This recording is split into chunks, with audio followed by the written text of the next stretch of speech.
كل أمر سلام هي حتى مطلع الفجر. إن الحمد لله نحمده ونستعينه ونستغفره ونعوذ بالله من شرور أنفسنا ومن سيئات أعمالنا. من يهده الله فلا مضل له ومن يضلل فلا هادي له. أشهد أن لا إله إلا الله وحده لا شريك له وأشهد أن محمدًا عبده ورسوله. أما بعد، أعوذ بالله من الشيطان الرجيم. بسم الله الرحمن الرحيم. قل هو الله أحد الله الصمد لم يلد ولم يولد ولم يكن له كفوا أحد.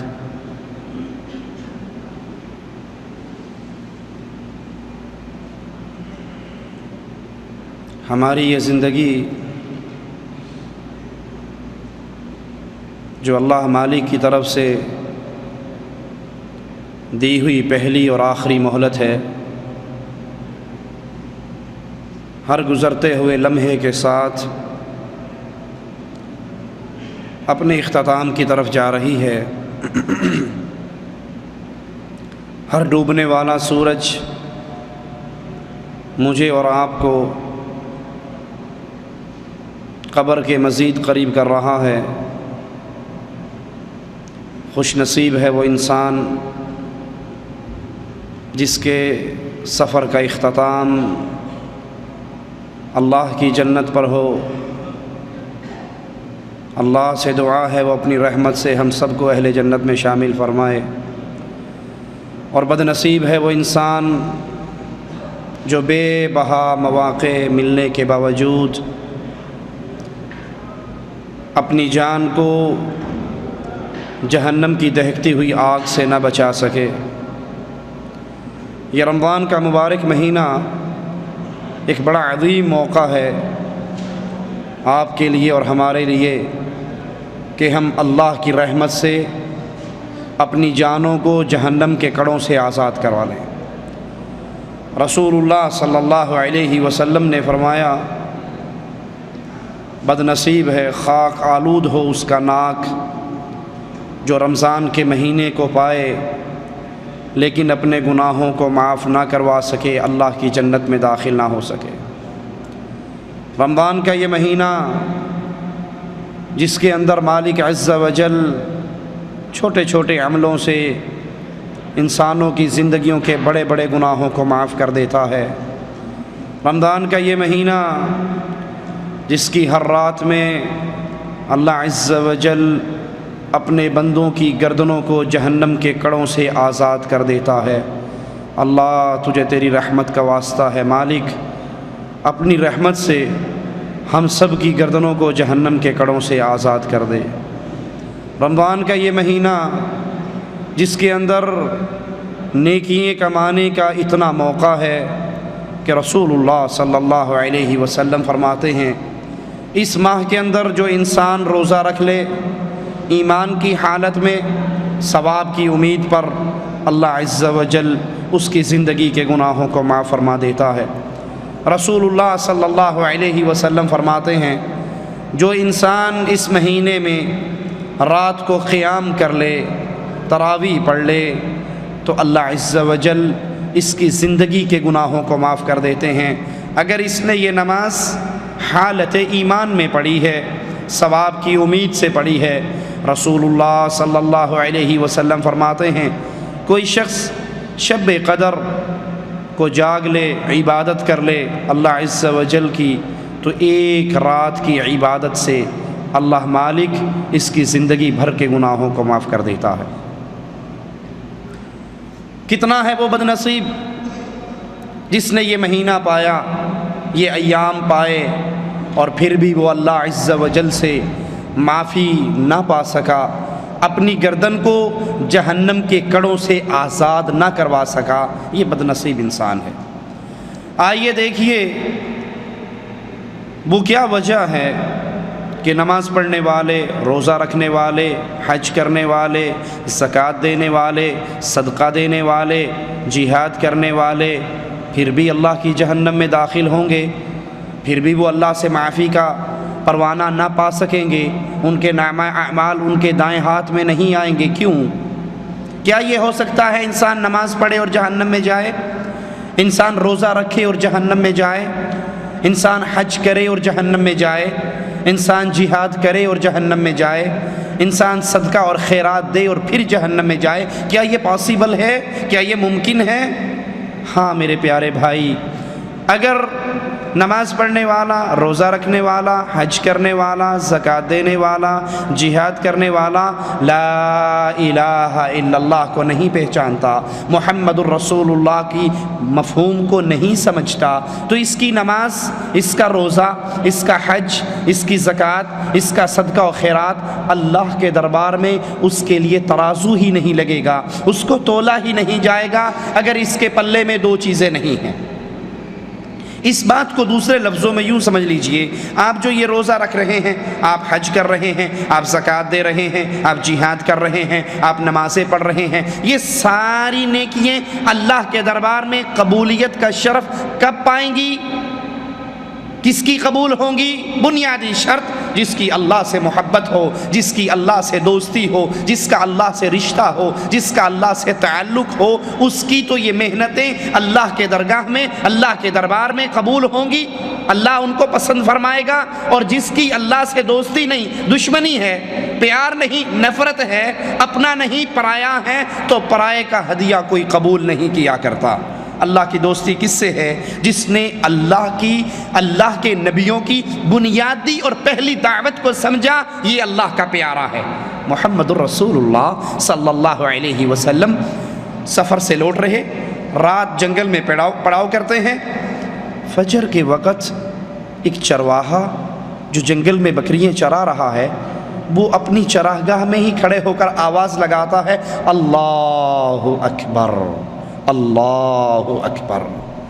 رسول اللہ صلی اللہ علیہ وسلم جو ہی اس کی یہ بات سنتے ہیں، آپ کی زبان مبارکہ سے جملہ نکلتا ہے، انت علی الفطرہ، تو فطرت سلیم پر ہے، تو جنگل میں رہ رہا ہے، تنہا ہے، اکیلا ہے، بکریاں چراتا ہے، دودھ پیتا ہے، گزارا کرتا ہے، لیکن تیری زبان سے اللہ کی بڑائی کے جملے نکلے ہیں، تو فطرت سلیم پر ہے۔ وہ کہتا ہے، اشہد اللہ الہ الا اللہ، میں گواہی دیتا ہوں اللہ کے علاوہ کوئی الہ نہیں ہے، کوئی مشکل کشا، حاجت روا، بگڑی بنانے والا، اولاد دینے والا، رزق دینے والا، مصیبتیں ٹالنے والا کوئی نہیں ہے الا اللہ۔ آقا علیہ الصلوۃ والسلام اس کا یہ الفاظ، اس کے یہ جملے سن کر فوراً کہتے ہیں، نجوت من النار، تو لا الہ الا اللہ کا اقرار کر کے اپنی جان کو جہنم کے کڑوں سے آزاد کروا چکا ہے۔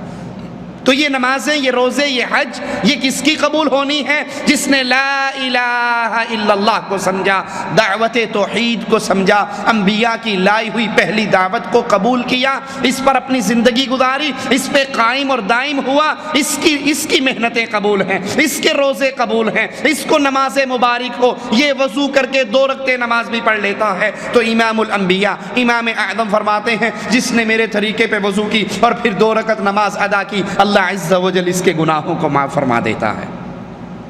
جس نے توحید کے مفہوم اور معانی کو سمجھا، اور جس نے نماز جاری رکھی، روزہ جاری رکھا، حج جاری رکھا، لیکن یہ نہیں سمجھا کہ توحید کیا ہے، لا الہ الا اللہ کی ڈیمانڈ کیا ہے، اللہ کی وحدانیت کیا ہے، وہ نماز بھی پڑھ رہا ہے اور آذان سے پہلے آواز بھی لگا رہا ہے، الصلاۃ والسلام علیک یا نور من نور اللہ، محمد اللہ کے نور کے ٹکڑے ہیں، ہمارے حضرت علی اللہ کے اندر سے نکلے ہیں، فلاں اللہ میں حلول کرتا ہے اور فلاں اللہ میں فنا ہو جاتا ہے۔ وہ اللہ کو اس کی ذات اقدس میں تنہا، یکتا، اکیلا نہیں مانتا۔ اب یہ روزے دار ہے، یہ نمازی ہے، یہ پرہیزی ہے، یہ جہادی ہے، یہ صدقاتی اور خیراتی ہے، اللہ کی قسم اس کی کوئی محنت اللہ کے دربار میں قبول نہیں ہونی، کیونکہ اس نے اللہ کی ذات کو ہی نہیں سمجھا، جو اپنی ذات میں اکیلا ہے۔ عیسیٰ اس کا بیٹا نہیں ہے، عزیر اس کا بیٹا نہیں ہے، محمد اس کے نور میں سے نہیں نکلا۔ تکاد السماوات یتفطرن منہ وتنشق الارض وتخر الجبال هدا ان دعوا للرحمن ولدا.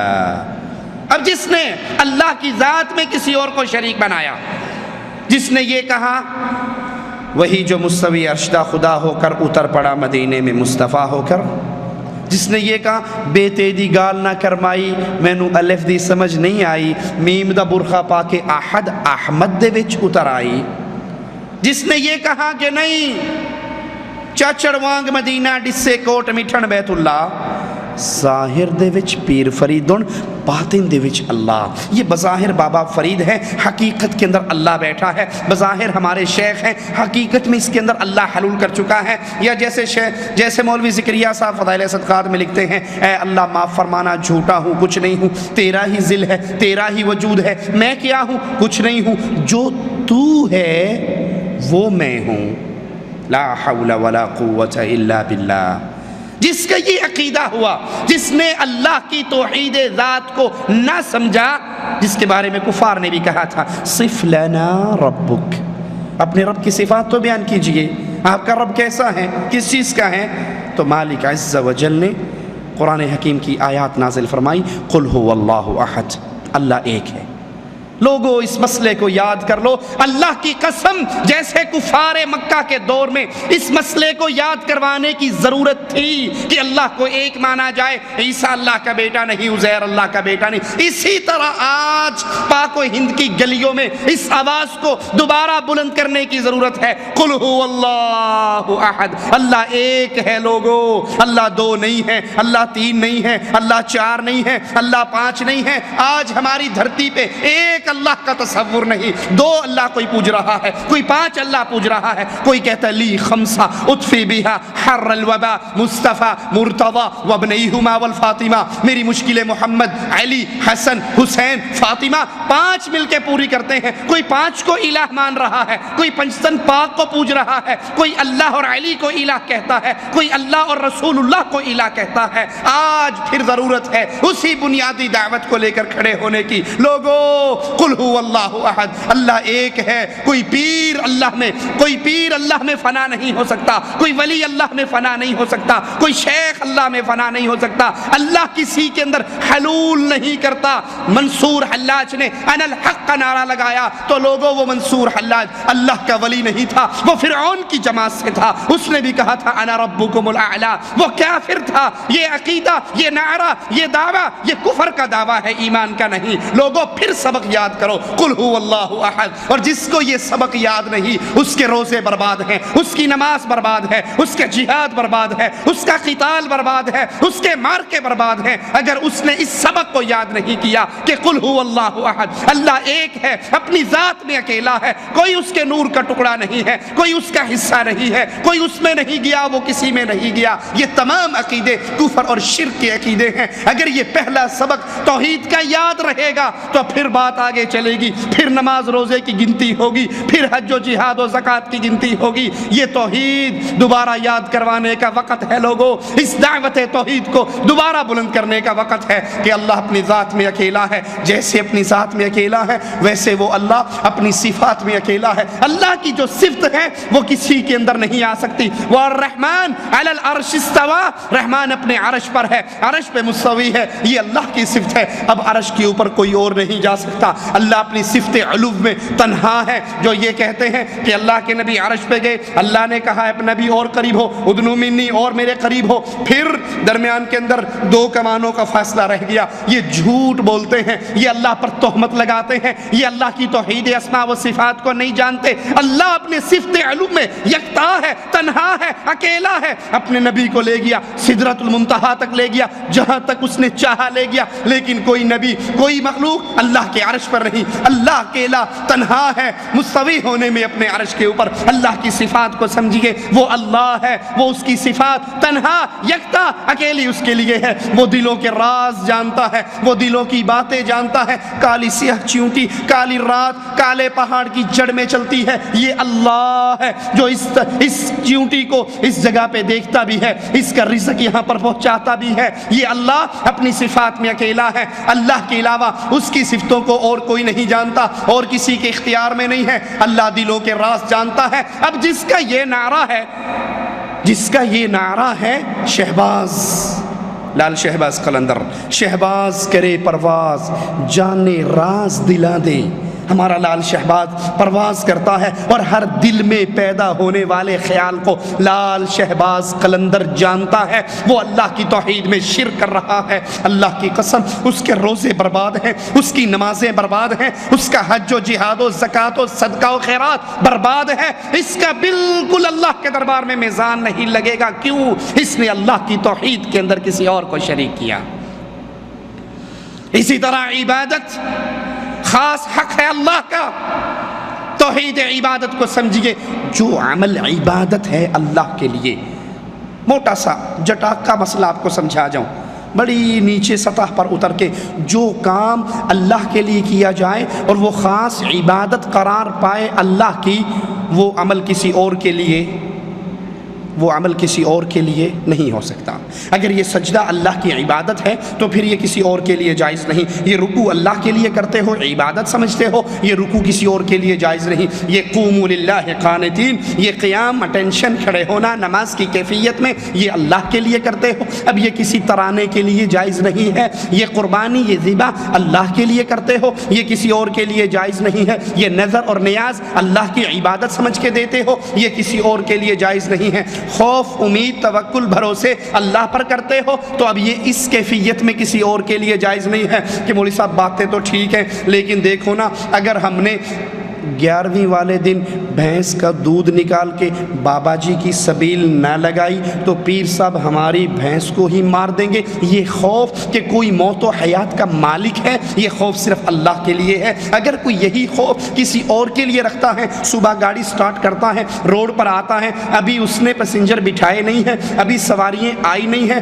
رات والے پیسوں میں سے پیسے نکالتا ہے اور سہیلی سرکار کی درگاہ پہ ڈالتا ہے، غریب نواز کے پاس سے بابا اجمیری کے پاس سے گزرتے ہوئے اس کو غریب نواز سمجھتے ہوئے اس کی صندوقڑی میں ڈالتا ہے اور ہاتھ باندھ کے جھکتے ہوئے گزرتا ہے، بابا ویکھلا میں ہجے نہیں کمایا، تینوں ٹیکس پہلے دیتا، میں تجھے پہلے دے رہا ہوں، میری بعد میں آئے گی، اب خیال کرنا۔ اور کہتا ہے کہ جناب آپ نہیں سمجھتے، اگر ان کو یہ نہ دیا جائے، یہ چلتی گاڑیوں کو الٹ دیتے ہیں، یہ ایکسیڈنٹ کروا دیتے ہیں، ان کے ہاتھ بڑے پہنچے ہوئے ہیں، یہ لکھے لیکھ مٹا دیتے ہیں، جو اللہ لکھتا ہے یہ مٹانا چاہے تو مٹا سکتے ہیں۔ خدا دا پھڑیا چھڑاوے محمد دا پھڑیا چھڑا کوئی نہیں سکتا، یہ جو چاہے کر لیں، ان کو اختیار ہے۔ اللہ کے لکھے ہوئے کو مٹا دے تو ان کو اختیار ہے، لیکن ان کے کہے کو کوئی چینج نہیں کر سکتا۔ جس کا یہ عقیدہ ہے وہ اس عقیدے پر غیر اللہ کی نظر و نیاز دیتا ہے تو یاد کر لیجئے، اللہ کی قسم، وہ اللہ کی خالص توحید کے اندر ان مردوں کو شریک بنا رہا ہے۔ اس کی نمازیں، اس کے روزوں کی قدر و قیمت نہیں ہونے والی، اس کا رمضان بیکار گزر رہا ہے۔ اس روزے کی کیفیت میں، اس روزے کی حالت میں اللہ سے ڈر کے، اللہ کے گھر میں رسول کے منبر سے یہ کہہ رہا ہوں، غور کیجئے، اللہ کی قسم اگر کوئی شرک کرنے والا حالت سیام میں، روزے کی حالت میں بیت اللہ کا طواف کرتے ہوئے، رمضان میں عمرہ کرتے ہوئے اس طواف کے چکروں میں مر جائے، رب محمد کی قسم وہ مرتے ہی جہنم کے دروازے سے جہنم کے اندر داخل ہوگا، اس کی قبر کو جہنم کا گڑھا بنا دیا جائے گا، اس کے طواف، اس کے رمضان کے عمرے، اس کے روزے کی قدر و قیمت نہ ہوگی، کیونکہ اس نے اللہ کی عبادت میں مردوں کو شریک ٹھہرایا، اس نے اللہ کی عبادت میں غیروں کو شریک ٹھہرایا۔ وہ سجدے اللہ کے لیے کرتا تو قبروں پہ کرتا، وہ رکوع اللہ کے لیے کرتا تو قبروں پہ کرتا، اپنے پیر کے پاؤں چھونے کے لیے کرتا، وہ نیاز اللہ کے لیے دیتا تو نیاز درگاہوں پہ دیتا، وہ قربانی اللہ کے لیے حج پہ کرتا تو قربانی درگاہوں اور عرصوں پہ جا کر کرتا، وہ اللہ سے محبت کرتا تو اس سے بڑھ کر اپنے پیروں سے محبت کرتا، وہ اللہ کا ڈر رکھتا تو اس سے بڑھ کر اپنے پیروں کا ڈر رکھتا۔ اس سے کہو تو نے چوری نہیں کی تو اللہ کی قسم اٹھا، وہ چور ہوگا بھی تب بھی اللہ کی قسم اٹھانے میں ہچکچاہٹ کا اظہار نہیں کرے گا اور جھوٹی قسم اٹھا جائے گا۔ اسے کو تو نے چوری کی ہے تو آجا پھر بابا جی کے دربار کے دروازے کی کنڈی کھول دے، تو وہ اتنا ڈرتا ہے ان مردوں سے، وہ اتنا ڈرتا ہے ان قبروں سے، وہ اتنا ڈرتا ہے ان ڈھیریوں سے کہ وہ چور نہ ہوتے ہوئے بھی، سچا ہوتے ہوئے بھی پیر کے دروازے کی کنڈی کھولنے کے لیے تیار نہیں ہے۔ کیوں؟ کیوں؟ وہ سمجھتا ہے ان کا قہر اگر پڑا، ان کی طرف سے اگر ناراضگی ہو گئی تو پھر ہم ملیا میٹ ہو جائیں گے۔ وہ اللہ سے اتنا نہیں ڈرتا جتنا غیروں سے ڈرتا ہے۔ اسے اللہ پر اتنی امید نہیں ہے، اللہ سے اتنی امیدیں نہیں ہیں جتنی اسے بابا دھنکے شاہ کے ڈنڈے کھا کر امید ہے کہ پیر صاحب نے اس دفعہ ڈنڈے نواز شریف کو زیادہ مارے ہیں، بی بی کو زیادہ نہیں مارے تو وزارت عظمیٰ مجھے ملنے والی ہے۔ اس دفعہ پیر صاحب نے پھونک مار کے جو تعویذ مجھے دیا ہے، جو کالا دھاگا مجھے دیا ہے، جو انگوٹھی اور مندری، جو چھلا اور کڑا مجھے دیا ہے، تو سمجھ لیجئے بس بابے کی ایک پھونک لگنے کی دیر ہے، اب میری ساری مصیبتیں دور ہو جائیں گی۔ اسے اللہ پر وہ امید نہیں جس اللہ نے اسے حکم دیا تھا، وَتَوَكَّلْ عَلَى الْحَيِّ الَّذِي لَا يَمُوتُ۔ بھروسے کرنے ہیں ان ڈھیریوں پہ بھروسے کرنے والوں، ان ہڈیوں پہ بھروسے کرنے والوں، ان مردوں پہ بھروسے کرنے والوں جن کو استنجے کی طاقت نہ تھی، جن کو غسل کی طاقت نہ تھی، جن کو کپڑے اتارنے کی طاقت نہ تھی، جنہیں کفن میں لپٹنے کی طاقت نہ تھی، جن میں چل کر جانے کی طاقت نہ تھی، قبر میں اترنے کی طاقت نہ تھی۔ تم ان بے بسوں پہ امیدیں کرتے ہو جو اللہ کو چھوڑ کر ان پر یہ بھروسے اور توکل کرتا ہے، تو رب محمد کی قسم یاد کر لیجئے، یاد کر لیجئے، وہ افطاری سے پہلے مرے، وہ افطاری کے بعد میں مرے، وہ سحری کھا کے مرے، وہ حالت سیام میں مرے، وہ بیت اللہ میں مرے، اگر اس کے عقیدے میں شرک ہے، رب محمد کی قسم اس کی کوئی محنت، اس کی کوئی عبادت، اس کی کوئی چیز اللہ کے دربار میں قوت نہیں پائے گی، وزن نہیں رکھے گی، کیونکہ مالک کا فیصلہ ہے لا یغفر ان یشرک بہ ویغفر ما دون ذلک لمن یشاء۔ میں نے ہر عمل کو، ہر گناہ کو، ہر برائی کو میں معاف کر سکتا ہوں، لیکن ایک جرم ایسا ہے، شرک کا جرم، جس کو میں نے کبھی معاف نہیں کرنا۔ تو روزے داروں، روزے رکھنے والوں، ذرا اپنے گریبانوں میں ہاتھ ڈالو، کہیں تمہارے ماں باپ نے، تمہارے مولویوں نے، تمہارے پیروں نے، تمہارے مشائخ نے تمہارے گلے میں تعویذ لکھ کر تو نہیں ڈالے ہوئے؟ 1 2 4 5 7 11 12 20 30 یہ تعویذ تمہارے گلے میں تو نہیں؟ یا جبرائیل، یا میکائیل، یا اسرافیل، یا اشرف علی تھانوی صاحب کے بہشتی زیور کا تعویذ جس میں فرعون، قارون، حامان، شداد کا بنایا، کہیں وہ گلوں میں تو نہیں، کہیں وہ بازو میں تو نہیں، کہیں وہ گھروں میں تو نہیں؟ اگر ہے تو اس روزے سے پہلے اس کو نکالو، اس نماز سے پہلے اس سے توبہ کرو، کیونکہ حالت شرک ایسی منحوس حالت ہے، اس میں اللہ کے دربار میں کوئی عبادت بھی اوپر نہیں چڑھتی۔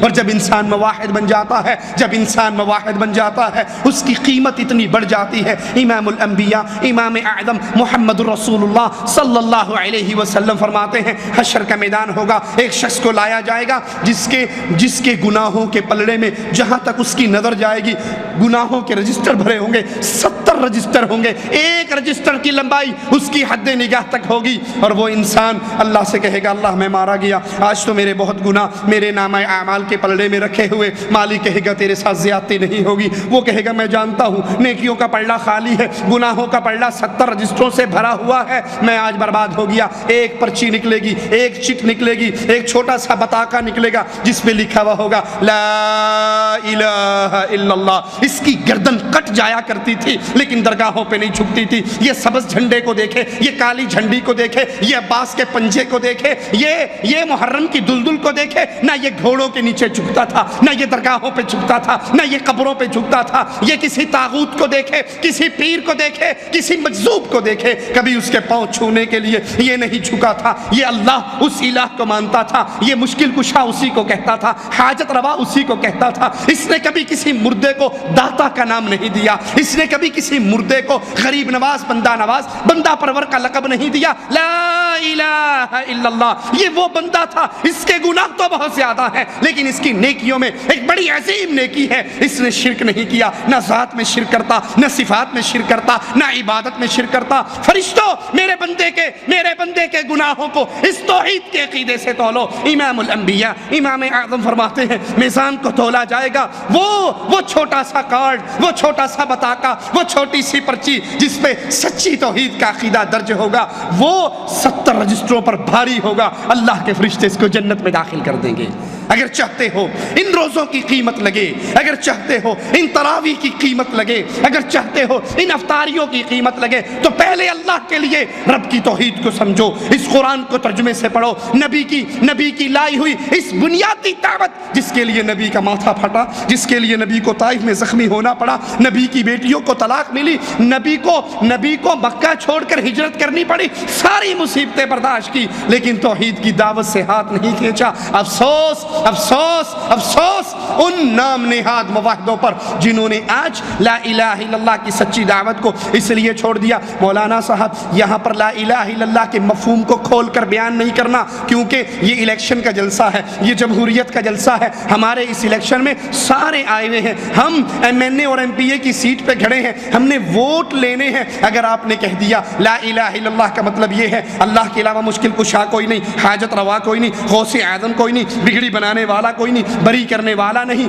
اگر آپ نے یہ کہہ دیا تو سارے لوگ بھاگ جائیں گے، ہمیں ووٹ کوئی نہیں دے گا۔ آج دعوت توحید کو ووٹ کی وجہ سے چھوڑ دو۔ کوئی کہتے ہیں جی آپ کی باتیں تو ٹھیک ہے، لیکن دیکھو نا ہم نے امت میں جوڑ پیدا کرنا ہے، امت میں توڑ پیدا نہیں کرنا۔ جوڑ پیدا کرنے کے لیے ضروری ہے کہ توحید کی دعوت کو رہنے دو، ان کو نماز کی دعوت دو، ان کو چلے کی دعوت دو، ان کو جماعت کے ساتھ نکلنے کی دعوت دو، لیکن لا الہ الا اللہ کی کھری دعوت، لا الہ الا اللہ کا ترجمہ جس کو ابو جہل نے تو سمجھا تھا، آج کے مولوی نے نہیں سمجھا۔ ابو جہل کی پارٹی نے لا الہ الا اللہ کی آواز قولوا لا الہ الا اللہ کی بات کو سن کر کہا تھا اجعل الالہۃ الہا واحدا، یہ کیسی بات کہتے ہو، یہ کیسا جملہ کہہ رہے ہو، ساروں کو چھوڑ دیں، ساروں سے توبہ کر لیں، ساروں کا انکار کر دیں۔ ہم نے تو بانٹ رکھے ہیں، کوئی اولاد دیتا ہے، کوئی رزق دیتا ہے، کوئی داتا ہے، کوئی غریب نواز ہے، کوئی بندہ نواز ہے، کوئی بندہ پرور ہے، کوئی اولاد دینے والا ہے، کوئی شفا دینے والا ہے، کوئی دڑکی شاہ ہے، کوئی لسوڑی شاہ ہے، کوئی پسوڑی شاہ ہے، کوئی ایٹ شاہ ہے، کوئی بٹیرے شاہ ہے، کوئی قامہ والی سرکار ہے۔ ہم نے تو پارٹیاں بانٹ رکھی ہیں، ہم نے کام ڈیوائیڈ کیے ہوئے ہیں، یہ الگ الگ کام کرتے ہیں۔ اور آپ کیا کہتے ہو اجعل الالہۃ الہا واحدا، ان سب کا انکار کر دو، ان سب کو مردے قرار دے دو، ان سب کو فقیر اور بے بس قرار دے دو، ان کو لاچار اور محتاج قرار دے کر ایک اللہ پر ایمان لے کر آؤ۔ یہ ترجمہ لا الہ الا اللہ کا ابو جہل کی پارٹی سمجھتی تھی۔ آج اس کو پڑھنے والا، اس کی تسبیحیں پھیرنے والا، ہزار ہزار دانوں کے منکوں پہ الا اللہ کی ضربیں لگانے والا اس لا الہ الا اللہ کے مفہوم کو نہیں سمجھتا، اور جو سمجھتے ہیں وہ اس کو بیان کرنے کی اجازت نہیں دیتے کہ اگر یہ لا الہ الا اللہ، اگر یہ توحید کا نعرہ بلند کیا تو ہمیں ووٹ نہیں ملے گا، اگر یہ توحید کا نعرہ بلند ہوا تو امت میں جوڑ نہیں توڑ پیدا ہو جائے گا۔ میں کہتا ہوں امت کے جوڑ کا غم کرنے والوں، امت کو جوڑو، لیکن تھوک سے نہ جوڑو، ایلفی سے جوڑو۔ اگر تم شرک پہ جوڑو گے یہ امت کبھی نہیں جڑے گی، اور اگر اسے لا الہ الا اللہ پر جوڑو گے اس امت میں توڑ کبھی نہیں ہو سکتا۔ یہ لا الہ الا اللہ کی بنیاد پہ ایسے جڑے گی۔ عبد الرحمن ابن عوف اپنے انصاری بھائی کے گھر آتے ہیں، انصاری بھائی کہتا ہے تو میرا لا الہ الا اللہ کی بنیاد پہ بھائی بنا ہے، اب دیکھ بھائی قربانی کیا دے رہا ہے، یہ میرا مال ہے، اس کو ڈیوائیڈ کر لے،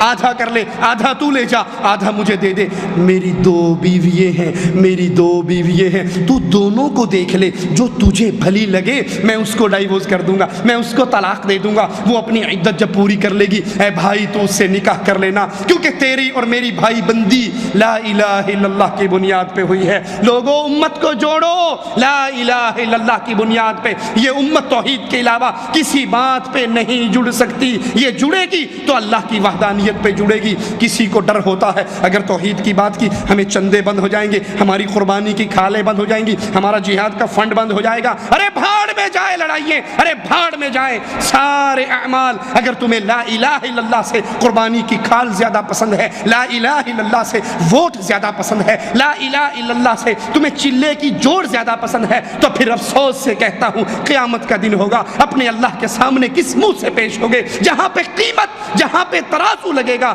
تو بنیاد اس کی لا الہ الا اللہ ہوگی۔ دوسرے نقطے کو یاد کیجئے، اے روزے دارو، اے روزوں کی قیمت پانے کی امیدیں رکھنے والوں، اے بھوک اور پیاس کو اس گرمی کی شدت میں اس لیے برداشت کرنے والوں کہ اللہ اس کے بدلے مجھے جنت دے گا۔ جنت میں باب الریان روزے داروں کے لیے بنا ہے، روزے دار کی منہ اللہ کو کستوری سے زیادہ عزیز ہے۔ روزے دار کے لیے تو اللہ نے کہا ہے الصوم لی، میرے فرشتوں میرے بندے کے ہر عمل کا بدلہ لکھ لو، لیکن الصوم لی، اس نے روزہ تو میرے لیے رکھا ہے، اس کا بدلہ میں خود اپنے بندے کو دوں گا۔ روزے دار کو دو خوشیاں ملتی ہیں، ایک افطاری کے وقت اور ایک اللہ کی کی ملاقات کے وقت ملے گی۔ اللہ تجھ سے تیری رحمت کا واسطہ کر کے سوال کرتے ہیں، مالک ہمارے گناہوں کو نہ دیکھنا، اپنی رحمت سے ہمارے ان روزوں کو قبول کر لینا۔ اگر روزے قبول کروانا چاہتے ہو دوسری بڑی شرط کی طرف آئیے۔ دوسری شرط کیا ہے کہ آپ نے امام اعظم امام الانبیاء محمد الرسول اللہ صلی اللہ علیہ وسلم کو اپنے دل میں، اپنی زندگی میں، اپنے اعمال میں کیا مقام دیا ہے؟ کیا صرف نبی کا نام آئے اور انگوٹھے چوم کے آپ سائڈ پہ ہو جاتے ہو،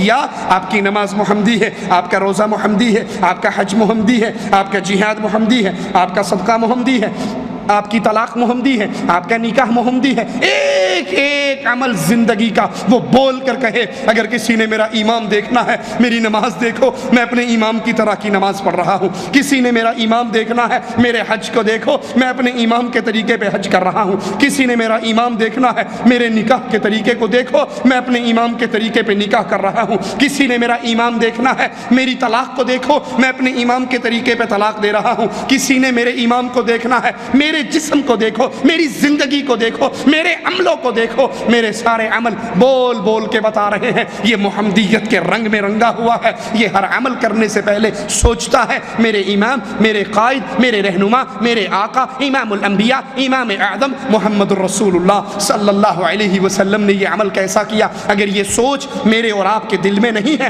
بلکہ اس کو چھوڑ کر ہم کہتے جی نماز ہی پڑھنی ہے، جیسے مرضی پڑھ لو، روزہ ہی رکھنا ہے، جیسے مرضی رکھ لو، حج ہی کرنا ہے، جیسے مرضی کر لو، تو اللہ کو آپ کی نمازوں کی، روزوں کی، حج کی ضرورت نہیں ہے۔ وہ اللہ تو وہ اللہ ہے جس نے وہ محنت قبول کرنی ہے جس پہ محمد الرسول اللہ کی مہر لگی ہوئی ہو صلی اللہ علیہ وسلم۔ چھوٹی سی سادہ سی مثال دیتا ہوں، آپ نے سعودی عرب میں پیپسی کی مشینیں دیکھی ہیں جس میں ریال ڈالو تو پیپسی نکل آتی ہے۔ کیا خیال ہے کبھی روپیہ ڈالا تو پیپسی نکلی؟ انڈیا کا روپیہ، پاکستان کا روپیہ، بنگلہ دیش کا ٹکا ڈالو تو پیپسی نکلتی ہے؟ کیوں جی نکلتی ہے؟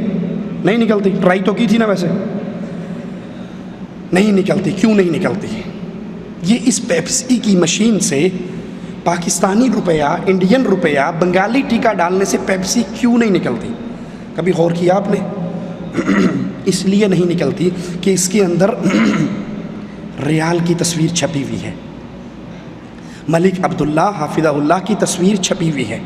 وہ جب جاتا ہے وہ کمپیوٹر کے ساتھ ٹیلی کرتا ہے، اگر وہ ایک ہو جائے تو پیپسی باہر آ جاتی ہے، اور اگر وہ اس کے سائن سے مختلف سائن ہو، اس کی تصویر سے مختلف ہو، اس گورنمنٹ آف سعودی عرب کی اسٹیمپ سے مختلف ہو، وہ اٹھا کے باہر پھینک کے مارتی ہے، پھاڑ اپنا روپیہ پیپسی لین آیا۔ یہ نال دا لیا جڑا اندر بیٹھا ہے، یہ جو اندر لگا ہوا ہے اس پرنٹ کا پرنٹ لاؤ گے تو پیپسی ملے گی۔ یہ مثال اپنے سامنے رکھیے۔ اب آئیے اللہ کی حشر کے دن کی طرف لوٹتے ہیں۔ امام الانبیاء امام اعظم محمد الرسول اللہ صلی اللہ علیہ وسلم کیا فرماتے ہیں؟ انا سید ولد آدم۔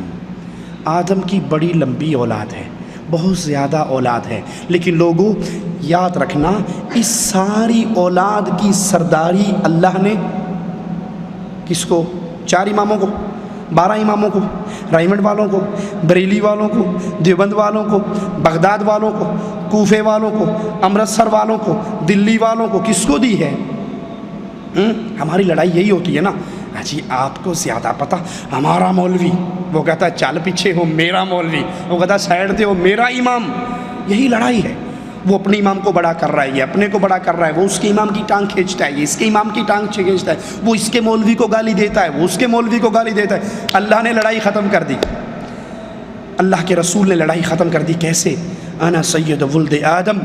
آدم کی اولاد میں 4 امام بھی ہیں، 12 امام بھی ہیں، اولیاء اللہ بھی ہیں، پیران بھی ہیں، مشائخ بھی ہیں، حضرت بھی ہیں، لیکن سنو آدم کی پوری اولاد کا سردار صرف ایک ہے اور نام ہے محمد الرسول اللہ۔ کوئی لڑائی رہی؟ کوئی لڑائی باقی رہی؟ آدم کی ساری اولاد، فرمایا لیواء الحمد یوم القیامت یدی، قیامت کے دن اللہ اپنی حمد کا جھنڈا دے گا تو کس کو دے گا؟ معین الدین چشتی کو، بابا اجمیری کو، بابا حجویری کو، پیر چوپ شاہ کو، کاماں والی سرکار کو، بلے شاہ کو، ڈولے شاہ کو، لال شہباز قلندر کو، پیر سہیلی سرکار کو،